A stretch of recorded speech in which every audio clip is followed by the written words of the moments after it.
नमस्कार दोस्तों, आज एक और पारिवारिक कहानी में मैं आपका स्वागत करती हूँ। आज की कहानी है जब पोती को पता चली दादा बाबा और उसके पापा की सच्चाई तो उसके पैरों तले जमीन खिसक गई। मॉम, अब मैं उस घर में वापस नहीं जाऊंगी। सुनिधि धम्म से आकर सोफे पर बैठ गई। बरखा राय की लैपटॉप पर तेजी से चलती हुई उंगलियां थर्राकर रुक गई। उसने लैपटॉप बंद किया और आकर सुनिधि की बगल में बैठ गई। क्या हुआ मेरा बच्चा?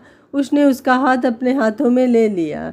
सुनिधि ने अपना सिर उसकी गोद में रख दिया। मॉम, विपुल को मुझ में या अपनी मॉम डैड में से किसी एक को चुनना होगा।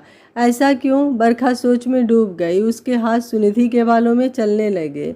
मैं अपनी आज़ादी उनके हाथ में नहीं दे सकती। मैं मॉडर्न विचारों वाली कैसे उन दकियानुसी लोगों के हिसाब से अपनी ज़िंदगी चला सकती हूँ? क्या किया उन लोगों ने? क्या नहीं किया मम्मा, ये बोलो। जब देखो मम्मी जी मुझ पर हुक्म चलाती रहती हैं। वो मुझे अपने हिसाब से चलाना चाहती हैं। जब भी हम किसी फंक्शन में जाते हैं तो पहले से ऑर्डर दे देंगी कि ये पहनो वो पहनो। खाने पीने पर नज़र रखती हैं। कभी दोस्तों के साथ आउटिंग पर जाओ तो जल्दी घर न आने पर गुस्सा हो जाती हैं।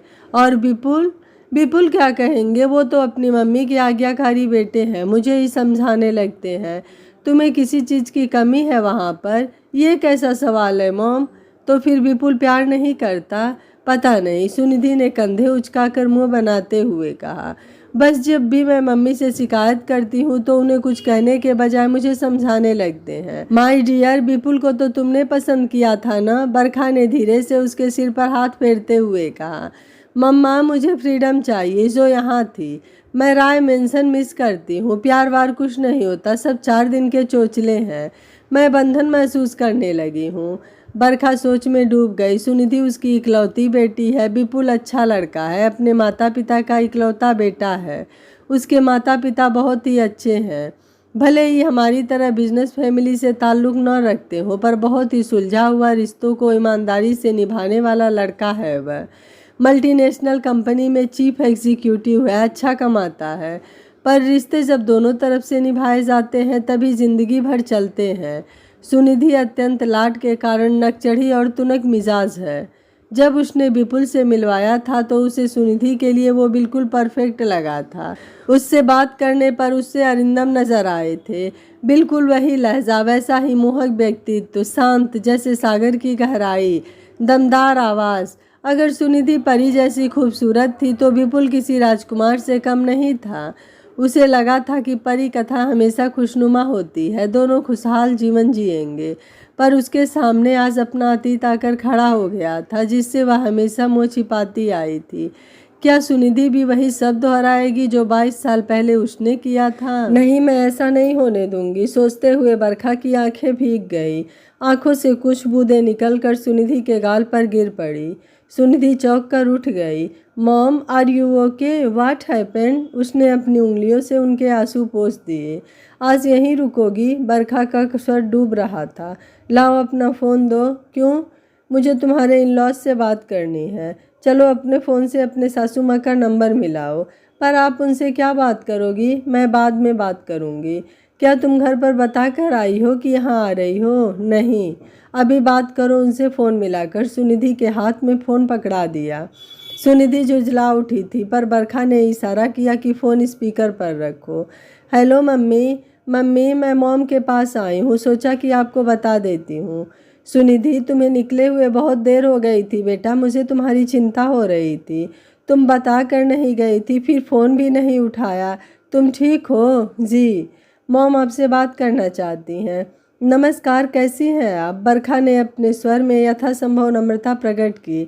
मैं ठीक हूँ, आप कैसी हैं? सुनिधि की सास रमा जी ने जवाब दिया। बहुत दिनों से मिलना नहीं हो पाया।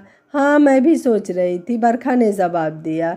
आज विपुल के पापा के साथ यहाँ डिनर पर आ जाइए अगर आपको असुविधा न हो। विपुल से सुनिधि बात कर लेगी। अरे, असुविधा तो आपको होगी, आप बहुत बिजी रहती हैं, इतना बड़ा बिजनेस संभालती हैं। हम तो रिटायर्ड लोग हैं, खामखा आपको तकलीफ़ होगी। समधियों के लिए नहीं तो किसके लिए टाइम होगा मेरे पास? बरखा ने मधुरता से कहा। ये सुनकर रमा खिलखिला दी। ठीक है, फिर शाम को मिलते हैं। सुनिधि को मैं यहीं रोक रही हूँ, आपकी बहू से आपकी पसंद नापसंद जान लूँगी। सुनिधि भौहें चढ़ाकर बैठ गई। आप उन लोगों को इतना सिर पर क्यों चढ़ा रही हैं? ऐसा नहीं कहते हैं मेरी जान। उसने सुनिधि को कसकर अपनी बाहों में बांध लिया। अच्छा, आपकी आंखों में आंसू क्यों आए? मेरी वजह से? एक सच्चाई सुनोगी 22 साल पुरानी। इन आंसुओं को देखो, कम वक्त हर वक्त बहने को तैयार बैठे हैं। उसकी आंखें फिर भर आई। ये बात मेरी और तुम्हारे पापा की है। एक सेकेंड मॉम, मुझे उनके बारे में कोई बात नहीं करनी।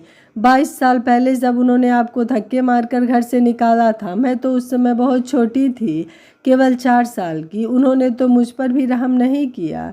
मुझे उनके बारे में कुछ भी याद नहीं है। वो बहुत लालची किस्म के इंसान थे, आपको बहुत मारते पीटते थे। उन्होंने कभी भी मेरे बारे में जानने की कोशिश नहीं की। मुझे नानी माँ ने सब कुछ बताया है, इसलिए मैंने कभी भी आपसे उनके बारे में कुछ नहीं पूछा, न मुझे कुछ जानना है। वो मेरे लिए मर चुके हैं। उसका स्वर कठोर हो चुका था। खबरदार, जो ऐसा कहा। बरखा गुस्से से चिल्ला उठी। सुनिधि हैरत से बरखा को देखने लगी।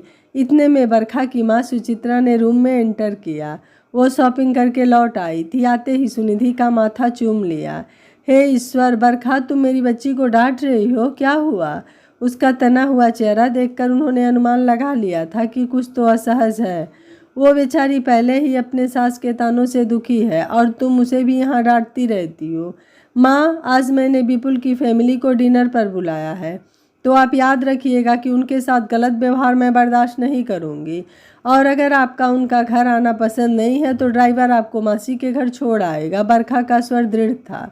जाइए, आप चेंज करके आराम कीजिए। मुझे सुनिधि से अकेले में कुछ बात करनी है। ऐसी क्या बात है जिसमें मैं शामिल नहीं हो सकती? कुछ बातें सिर्फ हम दोनों माँ बेटी को करनी है। आप जाइए, बरखा ने जैसे आदेश दिया। सुनिधि ने कभी भी पहले अपनी माँ को नानी के साथ ऐसे बात करते नहीं सुना था। सुचित्रा तेजी से अपने रूम में चली गई। बरखा ने अपने बेडरूम का डोर लॉक कर दिया। बैठो, सुनिधि को कहकर बरखा हारे हुए जुआरी की तरह बेड पर बैठ गए। सुनिधि काउच पर बैठी हुई थी।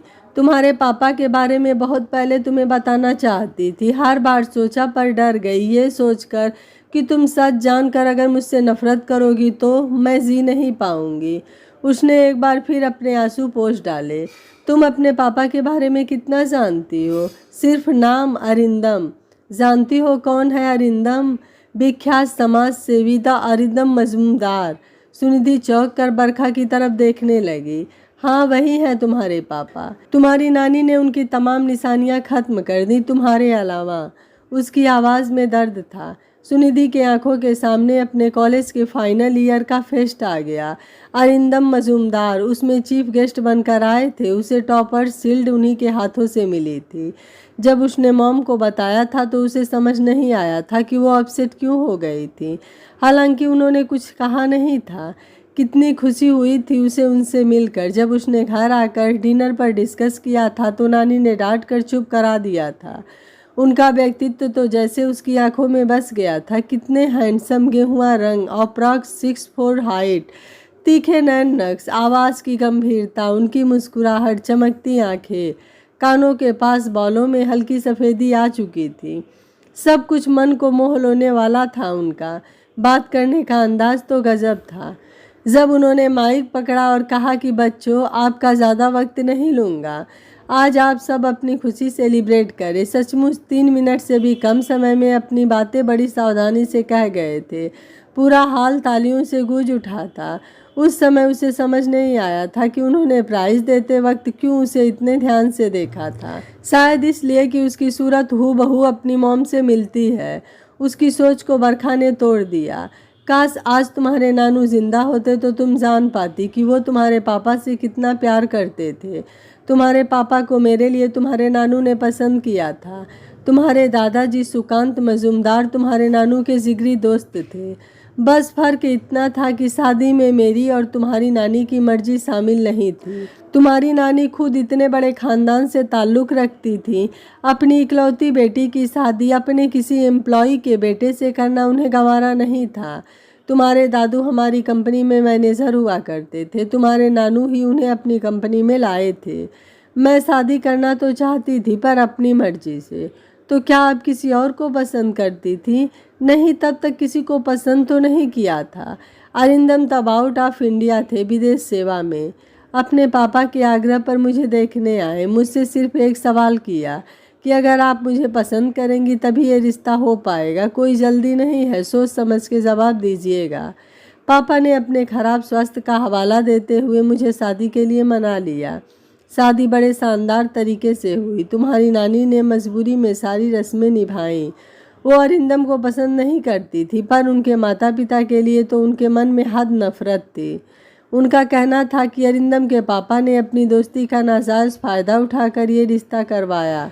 पर मैं अरिंदम के साथ बेहद खुश थी। जान से भी ज़्यादा प्यार करते थे वो मुझे। तुम्हारे नानू मेरी शादी के 1 साल बाद ही कार्डियक अरेस्ट से गुजर गए। उसके बाद तो जैसे ज़िंदगी बदल गई। मैंने तुम्हारी नानी के कहने से अपने सास ससुर में ढेरों नुक्स निकालने शुरू कर दिए। मैं अपनी सास के लिए बहुत भला बुरा कहती। मेरे ससुर मेरी ज्यादती देखते हुए भी चुप रहते। मेरी सास मुझे अक्सर कहती कि बहू, तुम हमारे साथ नहीं रहना चाहती हो तो अरु के साथ चली जाओ। इन सब बातों का उस पर बुरा असर हो रहा है, तो मैं इससे उसकी नौटंकी कहती। अरिंदम मुझे समझाने की कोशिश करते, पर मुझे उनकी बातें जहर लगती। फिर तुम्हारा जन्म हुआ। तुम अपनी दादी दादा का सबसे प्यारा खिलौना और अपने पापा की जान बन गई। वो लोग तुम्हें हर समय अपने हाथों में रखते, पर तुम्हारी नानी का मानना था कि वो लोग तुम्हें मुझसे दूर करना चाहते हैं। धीरे धीरे मुझे वही सब सच लगने लगा जो तुम्हारी नानी कहती थी। मैंने तुम्हारे पापा पर दबाव बनाना शुरू किया कि हम अलग रहेंगे, पर तुम्हारे पापा तुम्हारे दादू की गिरती सेहत और दादी के अकेलेपन की वजह से ऐसा नहीं कर सके, क्योंकि वो जितने अच्छे पति थे उतने ही अच्छे बेटे थे। हमारे बीच दूरियां बढ़ने लगी। मैं आखिर तुम्हारी नानी की बेटी थी। मैंने तुम्हें मोहरे की तरह इस्तेमाल करना शुरू कर दिया। तुम्हें लेकर यहाँ आ गई और आखिरी फरमान सुना दिया कि हम दोनों और उन दोनों में से किसी एक की च्वाइस करो। वो मुझे मनाने की नाकाम कोशिश करते रहे, पर बात यही नहीं थमी। तुम्हारी नानी के कहने पर मैंने हैरेसमेंट का केस डाल दिया। इसने तुम्हारे पापा की रेपुटेशन को बहुत नुकसान पहुंचाया। थक हार कर बात डिवोर्स पर ख़त्म हुई। तुम्हारे पापा तुम्हें अपने साथ रखना चाहते थे, पर मेरी सहमति से। जब मैं राज़ी नहीं हुई तो उन्होंने तुम पर अपना हक ये कहते हुए छोड़ दिया कि मेरा जो तमाशा बनना था बन चुका, अब और नहीं। मैं अपनी मासूम बच्ची की ज़िंदगी तबाह नहीं कर सकता। बस एक ही ख्वाहिश है, इसे कभी उन रास्तों से गुजरना न पड़े जिन पर हम चल रहे हैं। और वो तुम्हारे दादा दादी को लेकर देश छोड़कर हमेशा के लिए चले गए। ये कहकर बरखा फूट फूट कर रो पड़ी। सुनिधि अवाक थी। सच इतना घटिया था, उसकी कल्पना से परे था। बरखा ने उसकी आंखों में देखा। उसकी आंखों में एक तूफान उमड़ रहा था। उसने उसके कंधे पर हाथ रखा, पर उसने जोर से झटक दिया। इसलिए मैं तुम्हें कभी नहीं बताना चाहती थी। बरखा सिसक उठी। पर आज जब तुम्हें अपने नक्शे कदम पर चलते देख रही हूँ तो चुप कैसे रह सकती हूँ। क्या आपने उनसे कभी मिलने की कोशिश नहीं की? नहीं, कभी नहीं। वो सिहर उठी। अंतिम बार मैंने उनकी खामोशी में हमारे दम तोड़ते रिश्ते को देखा था। फिर दोबारा किस मुँह से उनके सामने जाती? कोई इल्ज़ाम नहीं, कोई सवाल नहीं, कुछ भी तो नहीं किया था उन्होंने। वो खामोशी से उनके दिल की कतरने समेट कर चले गए थे। सुनिधि जोर से रो पड़ी। आप कोई दूध पीती बच्ची थी जो नानी के बहकावे में आकर मेरे पापा को इतना हर्ट किया। इस सब के लिए नानी नहीं, आप जिम्मेदार हैं। क्या सोचा था आपने मैं आपको माफ़ कर दूंगी? कभी नहीं, ऐसा कभी नहीं होगा। वो बड़बड़ाने लगी। तो तुम क्या कह रही हो? बरखा ने सवाल किया। क्या मेरी वाली गलती अब तुम दोहराओगी? जानती हो विपुल के साथ तुम्हारे रिश्ते के लिए मैंने हाँ क्यों की थी? क्योंकि उसमें मुझे अरिंदम नज़र आए थे। वो तुम्हें कभी तकलीफ़ नहीं देगा। रिश्तों को संभालना सीखो मेरी गुड़िया। जो मैं नहीं कर सकी वो तुम करो। सुनिधि बरखा की तरफ पीठ फेर कर खड़ी हो गई। मॉम, मैं कुछ देर अकेले रहना चाहती हूँ। ऐसा कहकर वह तेज़ी से बाहर चली गई। बरखा उसे जाते हुए देख रही थी। वो अपने रूम में गई और धड़ाम से दरवाज़ा बंद कर लिया। अपने रूम में उसने अपना मोबाइल उठाया और फ्लोर पर बैठ गई। उंगलियां मोबाइल स्क्रीन पर चलाने लगी। अरिंदम मजुमदार लिखते ही उनका विकिपीडिया खुल गया। पूरा डिटेल देखने लगी। पापा गरीब, अनाथ और बेघर बच्चों के लिए काम करते थे। चिल्ड्रन में 1 डॉटर लिखा था। वो मोबाइल को सीने से लगाकर सिसकने लगी। I hate you mom, I hate you. ऐसे ही 2 घंटे बीत गए। अचानक उसे ख्याल आया कि आज तो उसके सास ससुर डिनर पर आ रहे हैं। वो जल्दी से खड़ी उठी। रोते रोते उसका चेहरा लाल हो गया था, आंखें सूज गई थी। फटाफट से मुंह ठंडे पानी से धोकर आइस पैक आंखों पर चढ़ाकर लेट गई। शाम के 5 बज चुके थे। 6:30 बजे तक विपुल उन्हें यहाँ लेकर आ जाएगा, ये सोचते हुए उसने अपने सिर को झटका दिया। किचन के नाम से नाक मुंह सिकोड़ने वाली सुनिधि आज किचन में जाकर शेफ को निर्देश देने लगी। बरखा चुपचाप उसे देख रही थी। नानी को तो समझ ही नहीं आ रहा था कि ये क्या हो रहा है। दादा, आप कम मसाले वाली दाल, मिक्स सब्जी, रोटी और हल्का मीठा डालकर फ्रूट कस्टर्ड बनाएं। मखाना पनीर मैं बनाऊंगी, आप सामान तैयार कर दीजिए। मम्मी पापा रात को बहुत हल्का खाना खाते हैं। विपुल के लिए मैं कीमे का कबाब ऑर्डर कर दे रही हूँ, उन्हें बहुत पसंद है। देवेन भैया, उन लोगों को सबसे पहले इलायची वाली चाय और विपुल को कोल्ड कॉफ़ी सर्व कीजिएगा। डिनर 8:30 बजे करेंगे। डिनर की तैयारी करके उसने कपड़े चेंज कर लिए। लाइट ब्लू कलर का सूट पहना, कानों में मोती के टॉप्स पहन लिए। अपने चेहरे को मिरर में देखा कि कहीं चेहरे पर भारीपन तो नहीं दिख रहा। फिर आश्वस्त होकर मैगजीन पढ़ने लगी। बरखा साहस नहीं जुटा पा रही थी कि वो सुनिधि से कैसे बात करे। उसके सास ससुर आ गए। बातचीत बड़े हल्के फुल्के माहौल में होने लगी। हंसी मजाक से वातावरण खुशगवार हो गया। डिनर में सुनिधि अपने सास ससुर को प्यार से खाना परोसकर खिला रही थी। मम्मी देखिए, मैंने ये सब्जी खास आपके लिए बनाई है, जैसा आपने सिखाया है। सुनिधि बेटा, तुमने तो मुझसे भी अच्छी बनाई है। क्यों विपुल? सास ने चखते ही बोला। उसकी सासू माँ उसकी मॉम से उसकी तारीफों के पुल बांध रही थी। आपने तो सुनिधि बिटिया का हाथ विपुल के हाथ में देकर हमारे घर को भर दिया।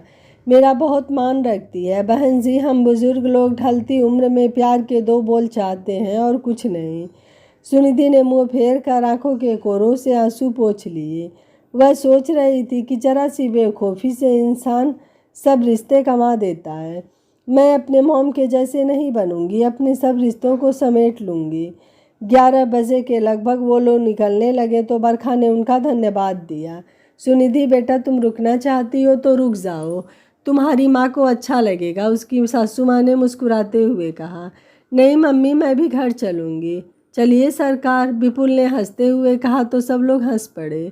ड्राइव करते हुए विपुल बहुत खुश था। घर पहुंचकर उसने जैसे ही अपने बेडरूम में एंटर किया, विपुल ने अपनी बाहों में समेट लिया और गुनगुनाने लगा। सुनिधि ने मुस्कुराते हुए उसके सीने में सिर छिपा लिया। इससे पहले जनाब को मोहब्बत नहीं थी क्या? किसने कहा कि नहीं थी? हमेशा थी और है और रहेगी। ऐसा कहकर उसने उसका माथा चूम लिया। तुम्हारे बिना जीना नहीं हो पाएगा। वो सोच रही थी कि वो अपने पापा को अपनी ज़िंदगी में कैसे वापस लाएगी। सुनिधि अपने घर वापस लौटकर बहुत खुश थी। अगले दिन उसने शॉपिंग का प्रोग्राम बना लिया। वो एक बहाना मात्र था अपनी सासू माँ को स्पेशल फील करवाने का। इससे पहले वो उनसे काम रखती थी। मम्मी आप भी चलें, उसने अपनी सास को कहा। अरे तुम चली जाओ, मेरे घुटनों में दर्द है। पर उसने जिद करके उन्हें मना लिया। दोनों मॉल गए, घूमे फिरे, उनकी पसंद का प्लेन डोसा विद नारियल चटनी खिलाया। उसने सासू माँ को जबरन जिद करके सूट सलवार दिलाया। जब घर लौटे तो वो अपनी सासू माँ के चेहरे पर एक चमक देख रही थी। उसे लग रहा था कि रिश्ते निभाना इतना भी कठिन नहीं है, बस थोड़ा सा प्यार चाहिए और कुछ नहीं। शाम को जब सासू माँ ससुर जी को सूट सलवार पहनकर दिखाने लगी तो वो मुस्कुराते हुए बोले, अरे बेटा, आप बुढ़ापे में इस बुढ़िया को क्या फैशन परेड में भेजोगी? पापा, बूढ़े तो सभी रिश्तेदार हो जाएंगे। मम्मी को देखकर सब ठहाके मारकर हंस पड़े। सुनिधि किसी से कुछ नहीं कह रही थी, पर विचारों का तूफान उसके भीतर उमड़ रहा था।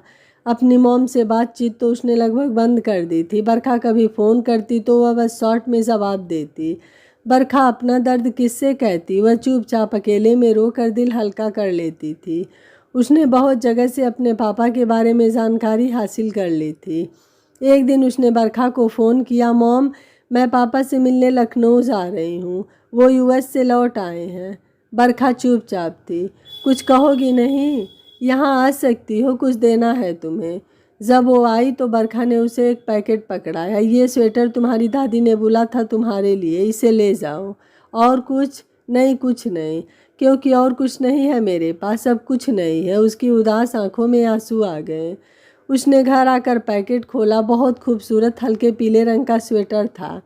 वो गालों से लगाकर उसकी खुशबू, उसकी छुअन महसूस करने लगी।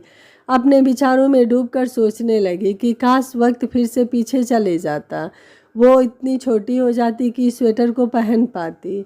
अगले दिन उसने डाइनिंग टेबल पर अपने सास ससुर से बात की। पापा जी, मैं अपने पापा से मिलने लखनऊ जाना चाहती हूँ। उन्हें सिर्फ इतना पता था कि उसके मम्मी पापा का तलाक हो चुका है। मैं सोच रही हूँ कि पापा और दादी के पास 1 हफ्ते के लिए चली जाऊँ। तो जाओ बेटा, कोई परेशानी नहीं है, मिल आओ, उसकी सासू माँ ने कहा। विपुल, बहू के साथ तुम जाओ। वो सुनिधि की तरफ देख रहा था। सुनिधि खामोश थी। एकांत पाते ही सुनिधि ने उससे कहा, विपुल, मैं पापा से मिलने अकेले जाना चाहती हूँ। कुछ वक्त पापा और दादी माँ के साथ अकेले गुजारना चाहती हूँ। आपको बुरा तो नहीं लगेगा ना? सब कुछ ठीक रहा तो वापसी में मैं आपको बुला लूँगी। ठीक है, तुम टेंशन मत लो। मैं मम्मी पापा से कह दूँगा कि मुझे ऑफिस से परमिशन नहीं मिल रही है, एक अर्जेंट मीटिंग होनी है। थैंक यू सो मच मेरी बात समझने के लिए, सुनिधि मुस्कुराते हुए बोली। ऐसे ही खुश रहा करो माई लव। कल मॉर्निंग की फ़्लाइट बुक करा देता हूँ। अगले दिन वह लखनऊ पहुँच गई। रास्ते में सोच रही थी, अगर पापा ने उससे बात नहीं की या दादी उसे भूल गई होंगी तो। टैक्सी करके पापा के घर पहुँच गई। बहुत खूबसूरत कोठी थी। आम का बहुत बड़ा बाग था। कोठी का नाम आश्रय था।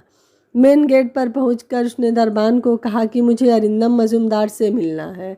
साहब घर पर किसी से नहीं मिलते, आप ऑफिस में जाकर मिल लीजिए। वो उससे बहस कर ही रही थी। आप फ़ोन करके पूछिए कि क्या मैं उनसे घर पर मिल सकती हूँ। जब वो नहीं मानी तो उसने फ़ोन पर अंदर कुछ बात की। एक वृद्ध महिला अंदर से आई, बहुत खूबसूरत, खादी सिल्क की साड़ी पहने हुए, सुनहरे फ्रेम का चश्मा उनके गरिमामय व्यक्तित्व में 4 चाँद लगा रहा था। लगता है ये दादी माँ है। कौन है महेंद्र? ये मैडम घर पर साहब से मिलना चाहती हैं। जैसे ही उन्होंने उसे देखा वो अचंभित हो गई। दादी माँ? सुनिधि की आंखों में आंसू भर आए। दादी को तो जैसे कुछ समझ नहीं आ रहा था। वो तो बस हैरत से देख रही थी। बिट्टू, अचानक से उनके मुंह से निकला। फिर तो आंखें जैसे बरस पड़ी। महेंद्र, सामान अंदर ले आओ। दरबान मुंह खोले उन दोनों को देख रहा था। मेरी बिट्टू। लाड से उन्होंने उसके हाथ पकड़कर उसका माथा चूम लिया। चल अंदर चल, बरसों बाद आज दादी और पापा याद आ गए। पता है, मैंने अरू को कह रखा था कि अपनी बिट्टू को देखे बिना मैं ये दुनिया नहीं छोड़ूंगी। दादी माँ, आप 200 साल जियोगे। दोनों दादी पोती ने एक दूसरे के आंसू पोंछ दिए। उन्होंने फटाफट से फ़ोन उठाकर अरिंदम को मिला दिया। अरू, जल्दी से घर आ, देख तुझसे मिलने कौन आया है। माँ, ऐसा कौन है जिसने तुम्हारी आवाज़ में इतनी खुशी भर दी? जल्दी से आ जा, बस सवाल मत कर। चलो मैं आता हूँ। बिट्टू, मेरी बच्ची। दादी उसे बहुत ध्यान से देख देख कर इतरा रही थी। अच्छा बता, क्या खाएगी? कितनी दुबली हो गई है, इतना समूह निकल आया है। दादी माँ, फिश करी बनाओ ना, सरसों की ग्रेवी वाली। मॉम कहती है कि तुम्हारी दादी माँ जैसी फिश करी पूरी दुनिया में कोई और नहीं बना सकता। दादी जैसे अपसेट हो गई। उन्होंने बात बदल दी। सुनिधि समझ रही थी कि दादी माँ को उसकी मॉम का जिक्र भी पसंद नहीं आया। अरिंदम जैसे ही घर पहुँचे, दादी माँ ने सुनिधि को अपने पीछे छिपा लिया। ऐसा कौन है माँ जिसके लिए मुझे ऐसे ज़बरदस्ती बुला लिया? मैं नहीं बताऊंगी, तू देख खुद। अरिंदम की नज़र उस पर पड़ते ही वो चौंक गए। देख, हमारी बिट्टू कितनी बड़ी हो गई है। वो अवाक थे। वो कुछ समझ नहीं पा रहे थे। थोड़ी देर के लिए सब कुछ ब्लैंक हो गया था। वो झट से उनके गले लगकर जोर से रो पड़ी। पापा, उन्होंने उसे अपनी बाहों में भर लिया। उसके सिर पर हाथ फेरने लगे। दोनों बाप बेटी जार जार कर रो रहे थे। पापा, आंसू मेरे लिए रहने दीजिए, आप रोते हुए बिल्कुल अच्छे नहीं लग रहे हैं। पगली, उन्होंने उसका माथा चूम लिया। बरसों से जमा दुख है, इसे बह जाने दो। उसकी दादी उसकी पीठ को सहलाती रही थी। दादी ने उसके लिए फिश करी बनाई। खाने के लिए बैठी तो सुनिधि जैसे बच्ची बन गई। चलो अपने हाथ से खिलाओ। दादी माँ उसे खिलाते हुए अपने आंसू नहीं रोक पाई। बोलने लगी, पता है, तुम्हारे दादाजी कहते थे कि बिट्टू हर रोज़ सपने में आती है मेरे हाथ से खाना खाने। मुंह खोल कर कहती है, दादू देखो, आज मैंने छिपकली खा ली। मेरे मुंह में छिपकली की पूंछ है, मैं आपको खिला दूं? खाना खाने के बाद वो ज़मीन पर पसर कर बैठ गई। अरिंदम सोफे पर बैठ गए थे। वो अपने मोबाइल पर फ़ोटो दिखाने लगी। पापा देखिए, मेरे स्कूल का फेस्ट, आपने मुझे ट्रॉफ़ी दी थी। ये आपका दामाद, ये मेरे सास ससुर हैं। मेरी फैमिली बहुत अच्छी है। मम्मी पापा मुझसे बहुत प्यार करते हैं। वो बताते हुए पापा का चेहरा देख रही थी। उनकी आंखों में सुकून नज़र आ रहा था। दादी अपना चश्मा लगाकर फ़ोटो बड़ी करके देखने लगी। हमारा दामाद तुमसे ज़्यादा सुंदर है बिट्टू। हाँ, मॉम भी यही कहती हैं कि बिल्कुल बिल्कुल तुम्हारे पापा जैसे हैं। उसे कभी दुख मत देना। उसके पापा ध्यान से सुन रहे थे पर उन्होंने कुछ नहीं कहा। चलो आराम करते हैं बिट्टू। दादी उसे अपने रूम में लेकर चली गई। शाम को दादी जब पूजा करने गई तो सुनिधि पापा के पास बैठ गई। पापा, आपसे एक बात पूछूं? आप मॉम से बहुत नफरत करते हैं? कुछ दूर चुप रहने के बाद अरिंदम गंभीर आवाज़ में बोले, नफरत और मोहब्बत सब कुछ वहीं छोड़ चुका हूँ बिट्टू, जहाँ कोर्ट के बाहर आखिरी मुलाकात हुई थी। तुम्हारे दादू तुम्हें देखने की इच्छा लिए इस दुनिया से रुखसत हो गए। मुझे और तुम्हारी दादी को तो उम्मीद ही नहीं थी कि हम तुमसे कभी मिल सकेंगे। मैं तुमसे मिलने की कोशिश करना चाहता था पर लगता था कि पता नहीं तुम्हें हमारे बारे में क्या बताया गया हो। तुमने अगर मिलने से मना कर दिया तो, या फिर तुम्हारी नानी और माँ कुछ नया बखेड़ा खड़ा कर दे तो।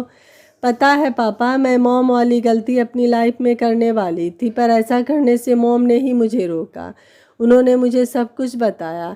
मॉम को अपनी गलती का एहसास तो बहुत पहले ही हो चुका था पर वो कहती हैं कि मुझे मेरे किए का भुगतान करना ही होगा। उसने पलट कर देखा तो उसकी दादी खड़ी थी। शायद वो सब कुछ सुन चुकी थी। पापा खामोश थे। पापा, सब कुछ खत्म हो जाता है पर आप जिम्मेदारियों से मुंह नहीं मोड़ सकते। मैं तो आपकी जिम्मेदारी हूँ ना, मुझसे तो मुंह नहीं मोड़ेंगे। ऐसा कहकर उसने उनके कंधे पर सिर रख दिया। दादी भी पास आकर बैठ गई थी। पापा उसके बालों पर हाथ फेरते हुए बोले, बुद्धू, तुम मेरी जिम्मेदारी नहीं, मेरा सब कुछ हो। पापा और दादी माँ, आपको एक बात बतानी है जो मैंने अभी तक किसी से शेयर नहीं की, मतलब किसी से भी नहीं। आप नाना बनने वाले हैं पापा, और दादी, आप तो और भी बड़ी हो जाओगी, पूरे खानदान में सबसे बड़ी बुढ़िया। वो खिलखिला पड़ी। समझी मेरी नानी? उसने उनके गाल खींच लिए। दोनों को चेहरे चमक उठे थे। दादी माँ और पापा, कोई जोर जबरदस्ती नहीं, सिर्फ रिक्वेस्ट कर रही हूँ। किसी और के लिए न सही, मेरे होने वाले बच्चे के लिए। माफ़ कर दीजिए मॉम को। पापा, कभी कभी माफ़ी सबसे बड़ा मरहम होता है। इन घावों को अब ठीक होने दें। पापा ने कस कर उसके दोनों हाथ थाम लिए थे। उनकी मजबूत पकड़ में उसे अपने सभी रिश्तों की वापसी का एहसास हो रहा था। यह कहानी आपको कैसी लगी? आप मुझे अपनी राय कमेंट बॉक्स में ज़रूर दीजिएगा। वीडियो पसंद आया है तो वीडियो को लाइक, शेयर एंड चैनल को सब्सक्राइब कर लीजिएगा। Thank you for watching. मिलते हैं अगली कहानी में।